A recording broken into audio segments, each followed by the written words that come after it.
deaf children are born, go out into the world, they're taught ASL, they meet deaf people, interact, and they feel the deaf norms, and they're deaf. That they're in both hearing and deaf world, but they're not. Most are just in one. There are a few who have deaf parents and go to hearing schools and grow up and such, but they're still missing out on the full deaf cultural experience. So, you must go through that deaf culture barrier and get involved. It's called acculturation. That's going in and adopting, learning, accepting, and getting involved in other cultures. You understand you're stuck, right? Even if you have a hearing aid, cochlear implant, little hearing loss, you're still deaf. Why? Well, because you can't talk and communicate the same. It's not the right match. Sometimes you find a way, and if you're fine with that, that's your option. That's okay. But we have to judge it? No. You have to understand what it means to be deaf. That you keep it in your heart, and you're ready to continue to learn. And that's different. There's different ways to make that happen.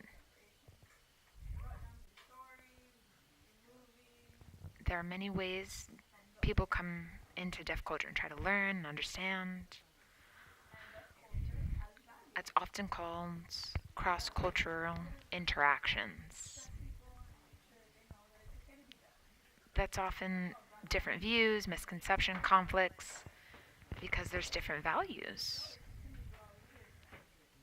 Different grow up with full understanding of other cultures. Maybe close, but not the whole thing. Maybe there's a few things that are confusing, not the full interaction. Can't always write. You must live and talk and be an individual. You can't bring an interpreter with you to have full communication. That's good for politics. When one goal is met, like United Nations, that's fine. But everyday life, you can't always have an interpreter. It's good for specific things, but not how you learn a culture, the hearing culture. You can learn a lot, but you'll never learn the full deaf culture, because deaf culture is home. You can't come and leave. It's your choice to open your heart. I hope this has helped you connect more and have more understanding and an open heart and cherish deaf culture, and continue to in the future pass it on to your children.